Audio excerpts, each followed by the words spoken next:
Princess, syempre makakasama natin ngayon live, wala pa din dito sa loob ng SMX Convention Center, ang Secretary po ng Department of Trade and Industry na si Secretary Gregory Domingo. Magandang umaga po sa inyo, sir. Magandang umaga rin sa inyo at saka sa mga nakikinig sa inyo. Opo. Sir, matanong lamang po namin sa inyo, gaano po kahalaga itong business conference po? No? Lalong-lalo na po at balak po ng Mindanao na makipag-duel sa ASEAN Business Integration.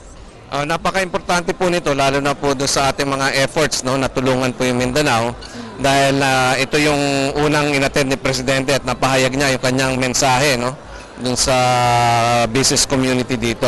Marami po tayong gustong itulong sa Mindanao dahil may special attention nga po ang administrasyon ngayon dito dahil sa peace process. Po nating masolusyonan yung mga problema dito. Pati na po yung tinatawag natin na pag-integrate sa ASEAN, yung ating free trade agreement para po yung mga produkto ng Mindanao maibenta natin sa iba-ibang bansa na kasama sa ASEAN. Sir, na-mention nyo na po kanina na dapat ang Mindanao ay tulungan natin. So napakaganda po yun actually bilang isang Mindanaoan. Sa inyong pong palagay, bilang pinuno po nitong DTI po, in what way po ang mga naisip natin ng mga hakbang para gawin ito? Marami po tayong ginagawa. Isa na pong malami na tayong launch in particular dito sa Davao area, yung mga tinatawag natin na shared services facilities. Ito po, humahanap tayo ng mga komunidad na may mga kooperatiba at mga grupo. Tinutulungan po natin sila ng pagbigay sa kanila ng mga equipment para po dumami po yung kanilang production at saka po tumaas yung kalidad ng kanilang mga produkto. So marami na po tayong na-launch at itutuloy-tuloy po natin yan. Marami rin po tayong ginagawang mga training sa mga maliliit na negosyante.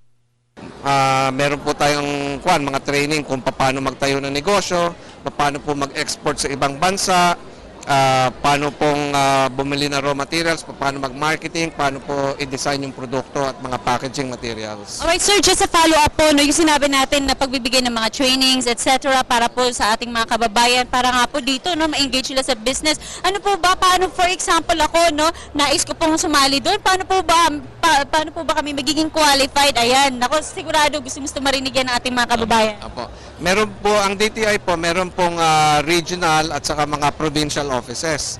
So, tawagan nyo lang po yon at mabibigyan kayo ng mga schedule. Or, meron rin pong hotline yung DTI, yung 751-3330. Pwede po kayo magtanong doon kung ano mang mga impormasyon ang kailangan nyo sa mga seminar na to. 751-3330 po, yung contact number. And sir, gusto ko lamang po malaman bilang pinuno po ng Department of Trade and Industry, kasi po dito sa Mindanao, meron po tayong tinatawag na golden crops, Ito po yung kape, yung mais, yung coconut at itong kakao. So, gaano po ka-importante? Kasi sabi po sa amin kanina, sir, mas marami pong ine-export ang Mindanao.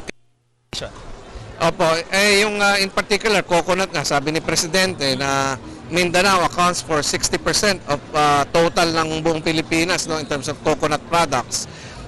Although ngayon, mababa nga yung yield ng coconut. So, ang plano po yata ng Department of Agriculture, dahil sa agriculture area po yan, mag-i-intercropping. At marami na silang ginawang mga studies. Ang maganda po daw i-intercrop sa coconut, kape. So yung coffee, kung baga ang yield ngayon ng coconut per hectare is 11,000 pesos, pag in-intercrop mo ng coffee, ang laki po ng increase para nagiging 70,000 to 150,000 pesos per hectare. So sir, are you looking forward po na with these good projects po sir, ay ready na po ba ang Mindanao na mag-export pa ng kanilang mga products and services not only in the other areas of the Philippines but also worldwide, sir? Ay, opo. Kung na po tayo, pagdating sa agricultural products, malaki na po tayong exporter. Even sa coconut, matagal na nating traditional product natin yan. Nag-export tayo ng copra, coconut oil. Ngayon, nadagdagan ng mga panibagong mga cocoa water, yung coconutting. So, palaki po yung demand yan. Kaya maganda po yung ating hinaharap. Alright, sir, bilang panghuli na lang po, ano po ba yung pinaka-paborito nyong nakain or nais kainin dito sa Mindanao na tsak naman na sabihin natin pagkainin mo to, baka makalimutan mo ng pangalan mo, sir, Well, siyempre po, nandyan po yung durian. Napakasarap po ng durian. At saka yung pomelo dito, sobrang palagi akong bumibili niyan po. Pag bago ko umuwi, nag-uwi po ako ng pomelo. Kahapon po, kumain naman kami sa seafood restaurant. Yun. Napakasarap po ng mga seafood dito. Maraming salamat po dito Thank you so Secretary much. Gregory Domingo. Ayan. Apa, yan po si Secretary Gregory Domingo ng Department of Trade and Industry. Ayan, Princess, sa kanya na mismo nang galing na talagang napakaraming mga pwedeng puntahan dito sa Mindanao, mga pwedeng kainin na napakasarap.